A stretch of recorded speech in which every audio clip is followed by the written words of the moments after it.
नमस्कार, मैं हूं विशाल एंग्रेश। आप देख रहे हैं न्यूज़ 24 का पंजाब मंथन। इस समय पंजाब कांग्रेस के फायर ब्रांड नेता राजा वड़िंग हमारे साथ हैं, कैबिनेट मंत्री हैं ट्रांसपोर्ट के, और आए दिन कोई ना कोई सुर्खी लगातार ही वो बटोर लेते हैं। राजा जी, सबसे पहली टिप्पणी चाहूँगा कि क्या ब्रेकिंग न्यूज़ दे रहे हो आप?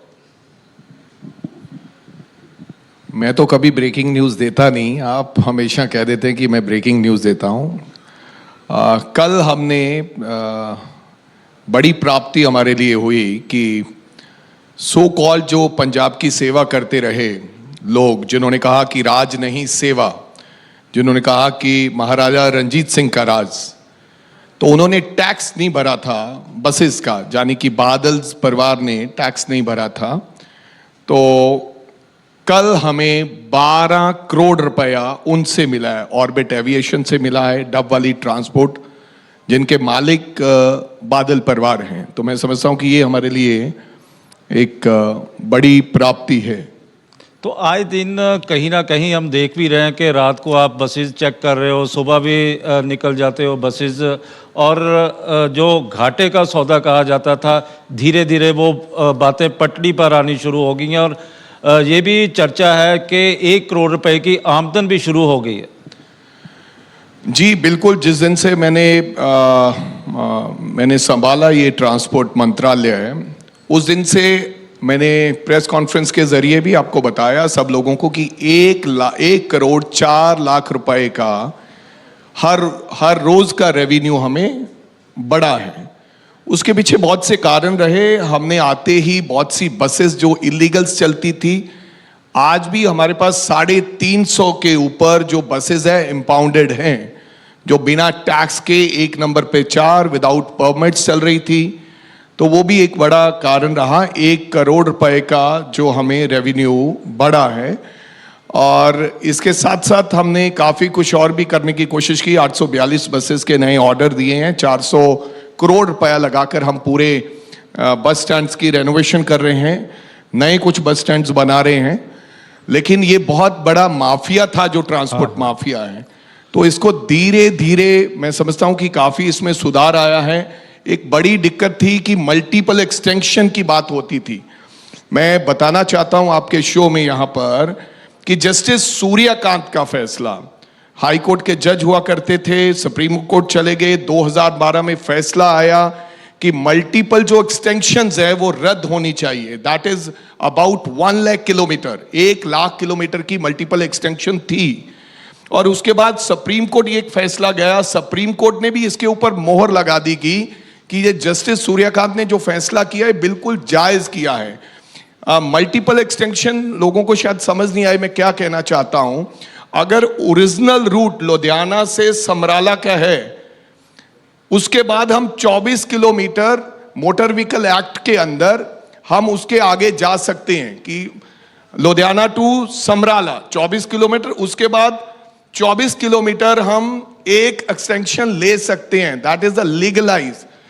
इन लोगों ने क्या किया, जिनकी सरकार थी राज नहीं सेवा, जो अपने आप को महाराजा रंजीत सिंह का राज कहलाते थे, उन्होंने जो मुक्तसर समराला से बस 24 किलोमीटर ऐसे करके चंडीगढ़ घुस गए, पटियाला घुस गए, और फिर वो लुधियाना चले गए। यानी कि अगर मेरी कॉन्स्टिट्यूंसी से बात चले, बस चलेगी, उसका ओरिजिनल परमिट था कोटकपूरा का।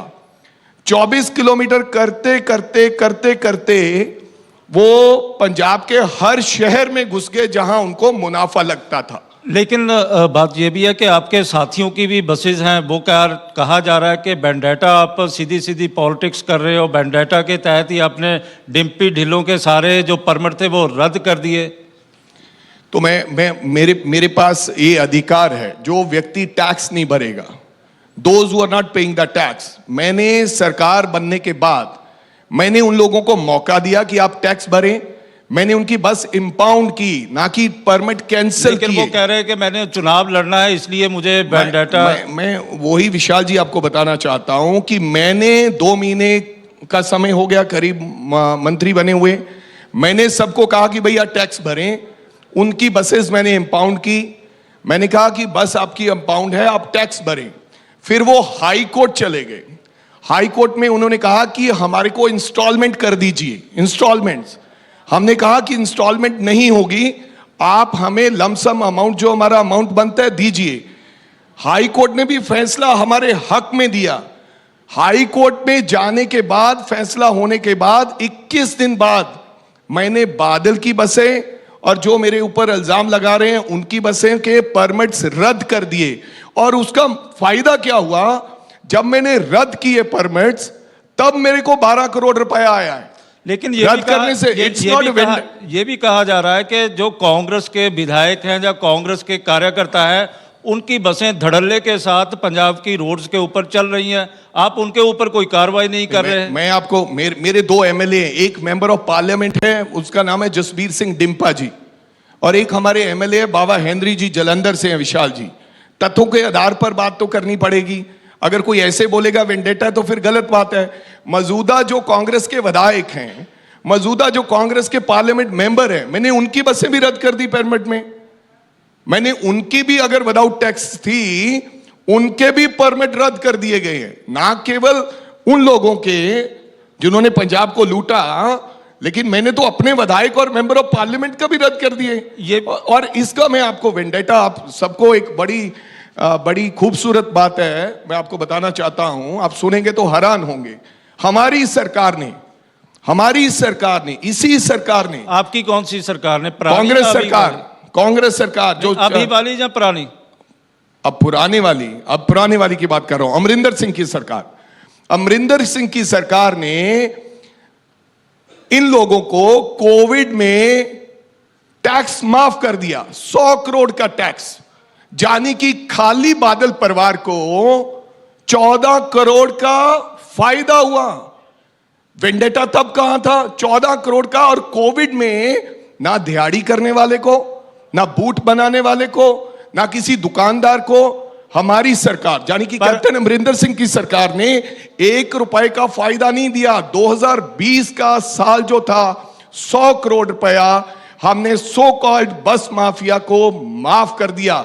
इस बार मैंने 2021 का टैक्स मैं ले रहा हूं, जबकि ये जनता से टैक्स, जब जनता बस में बैठती है, बस में बैठने के वक्त लोगों से टैक्स ले लिया जाता है, लेकिन सरकार को नहीं दिया जाता। तो इसमें वेंडेटा कहां रह गया कि कांग्रेस की सरकार ने तो उल्टा 14 करोड़ रुपया उनका माफ कर दिया है। ये तो नहीं कि राजा बड़िंग आने वाले समय के लिए अपनी इमेज बिल्डिंग कर रहे हैं। कभी आप बस स्टैंड्स पे जाके सफाई शुरू कर देते हो और कभी रात को गाड़ियों की चेकिंग शुरू कर देते हो, लेकिन आपके पुराने 2 मंत्री रह चुके हैं, दोनों इस तरह से एक्टिविटी उन्होंने दिखाई नहीं दी। या कोई टारगेट सेट कर रहे हो आने वाले समय के लिए? देखो विशाल जी, हर व्यक्ति का काम करने का तरीका अलग अलग है। आपका अलग है, आपके और साथी का अलग होगा। मैं उनके ऊपर किसी बात का आरोप नहीं लगाना चाहता, उन्होंने भी अपना काम खूबसूरती से किया होगा। लेकिन अगर मालिक ही कॉम्प्रोमाइज कर ले, मैंने कहा अमरिंदर सिंह जी को कि you are a compromise chief minister. आपने अगर बीजेपी से और अकाली दल से समझौता ही कर लिया है तो फिर मंत्री कुछ नहीं कर सकता। मंत्रियों के तो हाथ बांध रखे हुए थे, काम नहीं करने दिया जा रहा था, हर जगह पर ब्यूरोक्रेसी हावी थी। मंत्रालय मेरे पास है, लेकिन उसका जो एमडी लगाना है तो वो तो मुख्यमंत्री लगाते थे, और बसेस का जो एसटीसी लगता था वो सुखबीर बादल लगवाता था। तो ये बताएं कि जो पंजाब की पॉलिटिक्स किस ओर जा रही है, क्योंकि जो मुख्यमंत्री चेंज होना था तो सुबह कोई और मुख्यमंत्री था, शाम को कोई और होगा, और जो निकला वो चरणजीत सिंह चन्नी निकला। और आप मानते हैं कि 2022 का चुनाव 2 महीने बाद ही आने वाला है, तो 2 महीने बाद जो मुख्यमंत्री का चेहरा चरणजीत सिंह चन्नी होंगे, क्योंकि दलितों की बहुत संख्या है, या जट सिख होगा? ये भी आप लोग ही बना देते हैं। हमने कोई मुख्यमंत्री नहीं, ना हाई कमांड का क्या फैसला होगा? विशाल जी, आपने कहा है पार्टी में, पहले आपने कहा कि सुबह मुख्यमंत्री और था, दोपहर को और था, शाम को। भैया किसी ने सुना हमने किसी मुख्यमंत्री का नाम अनाउंस किया? नेचुरली है, if you are changing your chief minister, भंगड़े डाल दिए गए, लड्डू बांट दिए गए। नहीं विशाल जी, नहीं, ये सब लोग, आप लोग ऐसा हमारा खेल कर देते हैं। हमने मुख्यमंत्री अनाउंस ही नहीं किया। एक गांव का अगर प्रधान चुनना हो, एक संस्था का अगर मुखिया चुनना हो, उसके लिए भी डिस्कशन रहती है कि फला बंदा बन सकता है। वो एक डिस्कशन थी, फाइनली हमने एक ही मुख्यमंत्री चुना, वो चुने चन्नी साहब, सुबह दोपहर को बदला नहीं। दूसरी बात जो आपने कही है भाई, जो ये फैसला, निर्णय, अंतिम फैसला, क्योंकि मैं तो एक केवल छोटा सा कार्यकर्ता हूं, ये फैसला हाईकमांड ने लेना है, हमेशा ऐसे ही रहता है। नहीं, दलित तो कह रहे हैं कि हमारा मुख्यमंत्री बनाया जाए आने वाले समय के लिए, 2022 के लिए। दलित क्या कह रहे हैं, जहां सरदार क्या कह रहे हैं, जहां अदर कास्ट क्या कह रही है, आप कतई चिंता मत करें। किसी ने सोचा भी नहीं था कि चरणजीत सिंह चन्नी जी एक आम साधारण परिवार का व्यक्ति को, नहीं तो बड़े बड़े लोग ही बनते थे। आपने सुना होगा कैप्टन अमरिंदर सिंह बने, बड़े बादल साहब 3000 एकड़ के मालिक, दुनिया के सबसे अमीर सिख हरचरण सिंह बराड़, जिनके पास 4-5 हजार एकड़ जमीन होती थी। जो इतिहास कहता है पंजाब का, वो बड़े बड़े दिग्गज ही बनते थे, कभी वो बन गए, कभी वो बन गए। सिद्धू साहब भी बोल रहे हैं कि मुझे कभी किसी दलित ने ये बात नहीं उठाई कि हमारा मुख्यमंत्री होना चाहिए, क्योंकि पंजाब में ऐसी बात ही नहीं है। ना कोई दलित है, ना कोई सिख की बात है, सेकुलर स्टेट है। इसका मतलब है कि हमने एक आम साधारण मुख्यमंत्री अनाउंस होगा। नहीं, अनाउंस 100% ये तो कांग्रेस ने देखना है, लेकिन मेरे को लगता है जो रहा है पहले का जो सिस्टम रहा है, उसमें अनाउंसमेंट रहती है कि मुख्यमंत्री अगला कौन होगा, और मेरे को लगता है आपको पता चल जाएगा कि अगला मुख्यमंत्री कौन होगा। नवजोत सिंह सिद्धू के बारे में क्या विचार है आपका कि वो मुख्यमंत्री हो सकते हैं आने वाले समय के लिए, क्योंकि कांग्रेस के प्रेसिडेंट है और जो भी कांग्रेस का प्रेसिडेंट होता है वो अक्सर मुख्यमंत्री बनता है। आपको ऐसा नहीं लगता कि मैं भी हो सकता हूं? बिल्कुल हो सकते हैं। मेरे कहने का मतलब तो ये मान लिया जाए कि राजा बड़िंग अगले मुख्यमंत्री कांग्रेस का चेहरा हो सकते हैं। नहीं, आप ऐसी बात कहेंगे तो मेरे को, आपको पता है नहीं नहीं, आप ये बताएं ना कि जो दिल की बात है वो जुबान पे आ गई। नहीं, मैं बिल्कुल जहां एक आम साधारण परिवार का व्यक्ति जिसका पॉलिटिकल कैरियर, जो मैं I am not belong to any political. नहीं, चरणजीत सिंह चन्नी भी कहते हैं कि सर सुनिए, मेरा बाप सरपंच भी नहीं था, मेरा दादा कोई पॉलिटिकल लीडर नहीं था। मैंने अपने घर से अपने आप पॉलिटिक्स शुरू की। मैं दरियां बिछाकर, पोस्टर चिपकाकर मैं यहां तक पहुंचा हूं। हमारे घर में कोई मेंबर पंचायत भी नहीं था, लेकिन इसके बाद मैं कैबिनेट मंत्री बन गया। इससे ज्यादा मेरे को कुछ चाहिए नहीं। कोई देगा तो मैं छोड़ूंगा नहीं, मैं सच कह रहा हूं। कल को कोई मेरे को कोई चीज बनाए तो मैं छोड़ूंगा नहीं, but I am more than satisfied. तो आप ये कह सकते हैं कि आप भी कैंडिडेट हैं, कह लिया जाए कि कैंडिडेट है मुख्यमंत्री के, क्योंकि लगातार ही लोगों की आप सेवा भी कर रहे हो। अब विशाल कहने में क्या भाई देखो, आप मैं ऑडियंस को बताना चाहता हूं, मेरे से हमेशा विशाल जी एक सवाल पूछते थे। मैं 4.5 साल इंतजार करता रहा कि मैं मंत्री बनूंगा। इन्होंने हमेशा मेरे से सवाल पूछना, क्या इस बार बन रहे हो? मैंने कहा कि मेरी तो 4.5 साल से इच्छा है। मैं चलो मंत्री बनते बनते अब झूठ क्यों बोलूं?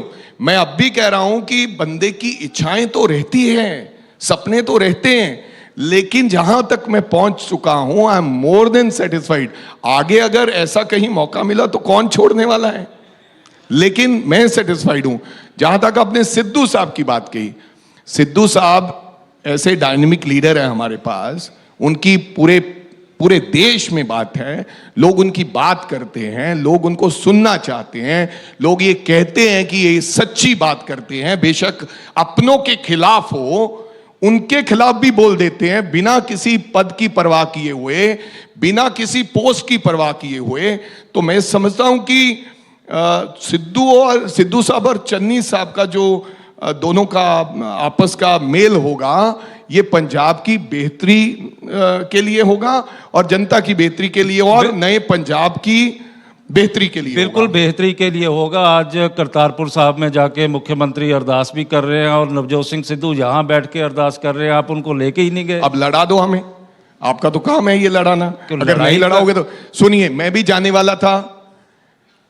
एमएचए ने जो होम मिनिस्ट्री दिल्ली ने ये कहा कि पूरे मिनिस्टर एक साथ नहीं जा सकते, हम इजाजत नहीं जब लोगों की फैमिलियां जा सकती हैं तो सिद्धू साहब तो इसीलिए उनकी फैमिली, बहुत से लोग थे, होम मिनिस्टर भी नहीं गए, डिप्टी चीफ मिनिस्टर भी नहीं गए, मैं भी नहीं गया। आप उसको ऐसे कहो कि उनको हम छोड़ गए हैं, तो आपने तो नहीं नहीं, आप बताओ कि उनको जानबूझ के छोड़ के गए हो जहां वैसे रह गए हैं? नहीं, वो 20 को जा रहे हैं, उनके साथ हम लोग जा रहे हैं, मैं लेकिन जा रहा उन्होंने हूं। तो कल बड़ा कहा था कि मैं अरदास करूंगा जाके, और इमरान खान ने भी ट्वीट कर दिया था कि नवजोत सिंह सिद्धू के कारण ही जब सारा कुछ हुआ वो तो है, जग जाहिर है, नवजोत सिंह सिद्धू नहीं इसीलिए होते। आप पीछे छोड़ गए उनको? नहीं, वो तो दुनिया को पता है कि अगर करतारपुर कॉरिडोर खुला है तो वो नवजोत सिंह सिद्धू की कृपा से, लेकिन कैप्टन साहब तो कह रहे थे मेहनत से खुला है। कैप्टन साहब तो कह रहे थे कि जफ्फी डाल ली और आईएसआई पूरी तरह एक्टिव होगी प्रदेश यार में। मेरे बुजुर्ग नेता रहे हैं, मैं उनके बारे में कहना नहीं चाहता, वो भी तो बहुत सी जफ्फियां लोगों को डालते हैं, बाहर के लोगों को डालते हैं, पाकिस्तान के लोगों को डालते हैं। तो किस और जा रही है जो पंजाब की राजनीति है? आम आदमी पार्टी के साथ आपका मुकाबला है, अकाली दल के साथ है, या फिर किस पार्टी के साथ आपका मुकाबला मानते हैं? विशाल जी, मैं आपको सीरियसली इस बात, बहुत अच्छा सवाल आपने किया है। देश प्रदेश, हमारे पंजाब के लोग बहुत समझदार लोग हैं। आज किसी भी ऑपोजिशन पार्टी के पास किसी प्रकार का कोई मुद्दा नहीं रहा है। कुछ लोग तो कहते हैं कि हम अगला जो डिप्टी मुख्यमंत्री होगा वो हम दलित बनाएंगे। कई लोगों ने अनाउंस कर दिया कि हमारा दलित होगा, तो हमने तो वो कर दिया, हमने तो मुख्यमंत्री बना दिया है। कईयों के पास कोई और एजेंडा ही नहीं रहा। मैं सच कह रहा हूं, पहले कुछ और बात थी, आज से 2 महीने पहले कुछ और बात थी, आज किसी के पास किसी प्रकार का कोई एजेंडा ही नहीं रहा। जनता अकालियों से ये पूछती है, क्या केवल आपके परिवार का ही मुख्यमंत्री बनेगा?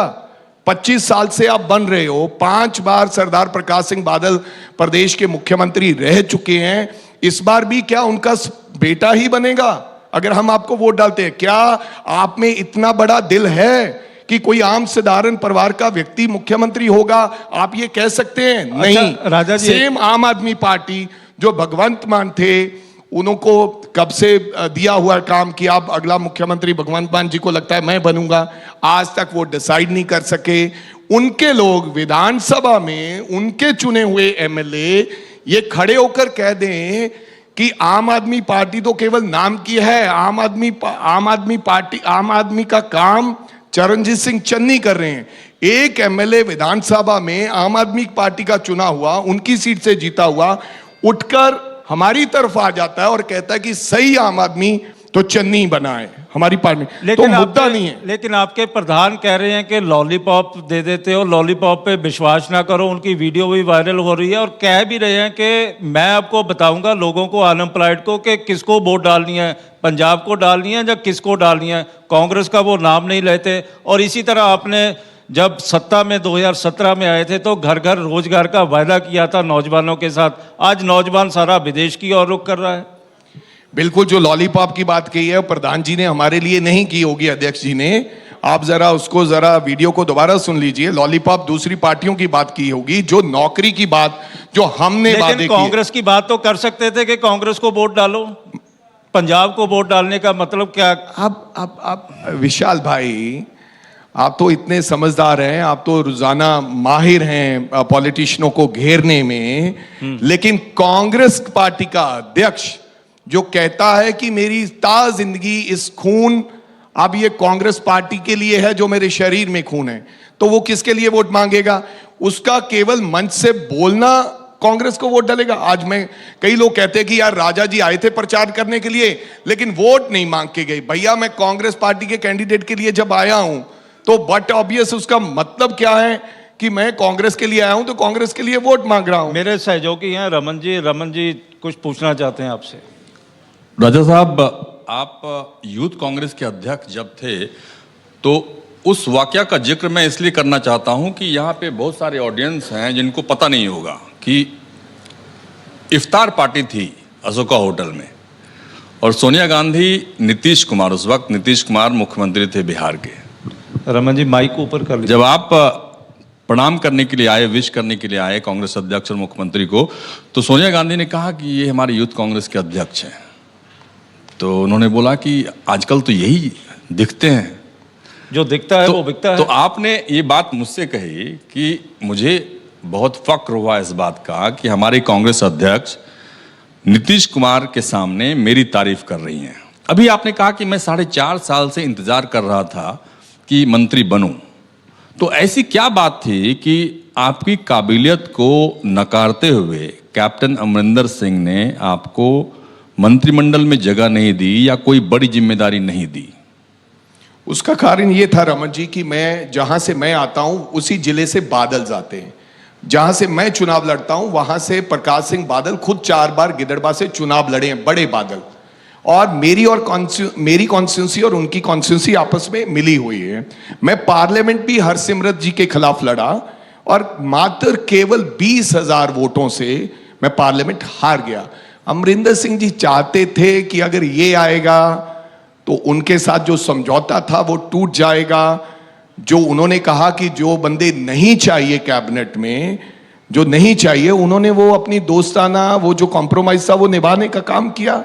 अमरिंदर सिंह हटे क्योंकि कहीं ना कहीं बेशक सोनिया जी मेरे को चाहते हों, चाहे परफॉर्मेंस के ऊपर चाहते हों, या राहुल जी चाहते हों, मुख्यमंत्री की बहुत बड़ी अहमियत रहती है। राजा जी, इसीलिए मुख्यमंत्री कहे कि नहीं, आई डोंट वांट हिम, तो फिर कहीं ना कहीं कुछ ना कुछ। लेकिन पार्टी ने मेरे को, मैं कह रहा हूं कि जो कांग्रेस पार्टी ने दिया, एक खुद बंदा जो पोस्टर लगाता था उसको ऑल इंडिया का प्रेसिडेंट, और मेरे लिए तो ये मुख्यमंत्री से भी बड़ी बात है कि नीतीश कुमार जी को ये कहा कि राजा ये हमारा अध्यक्ष है, तो मैं समझता हूं कि इससे बड़ी बात हो नहीं सकती। लेकिन उसमें एक ही रुकावट थी, कैप्टन अमरिंदर सिंह।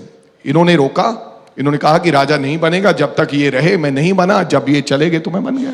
तो राजा जी, ये तो नहीं कि इसीलिए आपने ये सोचा कि जो दिखता है वो बिकता है, जिस तरह मैडम सोनिया गांधी ने कहा कि हर समय दिखता रहता है, हर एक एक्टिविटी करता है, और वही आपने पंजाब में भी लागू कर दिया। विशाल जी, आपको पता, मैं आज इस मंच से बताना चाहता हूं, बादलों के साथ कोई व्यक्ति पंगा लेने के लिए तैयार नहीं है। बादलों की बस को 14.5 साल इस पंजाब के अंदर किसी ऑफिसर ने, किसी पॉलिटिशियन ने हाथ देने की कोशिश नहीं की। वो लोगों को कुचलते गए, बहुत से लोग मारे गए, बहुत से बड़े बड़े कांड हुए, लेकिन किसी के अंदर ये जरूरत नहीं थी कि बादल की कंपनी का चालान काटे। आज मैंने बादल कंपनीज की कम से कम 70 बसें अंदर लगा रखी, और मैं खुद जाता हूं। एक आपको विशेष बात बताना चाहता, जब उनका बस इंपाउंड किया जाता है, 20-30 मिनट जो लोग पैसेंजर उसमें बैठे होते हैं उनको परेशानी आती है, उनको रुकना पड़ता है। फिर मैं उनको कहता हूं कि ये हमने टैक्स में इंपाउंड किए हैं, ये परमिट गलत है, तो वो कहते हैं कोई बात नहीं, बेशक हमें 1 घंटा लग जाए, लेकिन किसी व्यक्ति ने जरूरत तो की कि उनकी बस को हाथ देने की। एक दिखने वाला नहीं, मैं अपनी परिवार की बहुत से ऑफिसर, एक सेकंड लास्ट सवाल, मैं दिखने वाली बात नहीं करता हूं। ये दम रखना बहुत जरूरी है बादल की बस रोकने के लिए, तो इसलिए मैं दिखता भी हूं, बाजार में भी दिखता हूं, उसकी बस को रोकता भी हूं। तो भगवान मेरे आपके लोग हैं जो पंजाब के मनप्रीत बादल के साथ, लास्ट सवाल है, मनप्रीत बादल के साथ आपकी क्यों नहीं बन पा रही है? अब मेरी यार ऐसे तो बहुत से, कई बार अपने परिवार में अपने भाई के साथ भी नहीं बनती होती। अब मैं उस बात का जिक्र नहीं करना चाहूंगा, ये लंबी चौड़ी बात है। मनप्रीत जी के साथ मैं पहला चुनाव लड़ा, तब वो फाइनेंस मिनिस्टर हुआ करते थे। आई कंटेस्टेड इन 2012 फर्स्ट इलेक्शन 12/2000। मेरे को, हालांकि आई बिलोंग टू मुक्तसर, मेरा जो गांव वडिंग गांव है दैट फॉल्स इन विधानसभा मुक्तसर, लेकिन वहां से भी हरचंद सिंह बराड़ बड़े लोग लड़ते थे। तो पहला चुनाव मनप्रीत जी से लड़ा और 14,500 से मनप्रीत जी को पहला चुनाव हमने हराया। लेकिन मेरा कोई उनसे ऐसे गिले नहीं है, छोटे छोटे गिले शिकवे रहते हैं, बहुत सी ऐसी चीजें हैं जो कई बार पॉलिटिक्स में हम आपके सामने नहीं रख सकते। कोई चीजें रहती है, मैं नहीं चाहता कि उनको, क्योंकि ज्यादा लंबा हो जाएगा अगर बताऊंगा। धन्यवाद राजा जी, आप यहाँ पे आए मंथन में।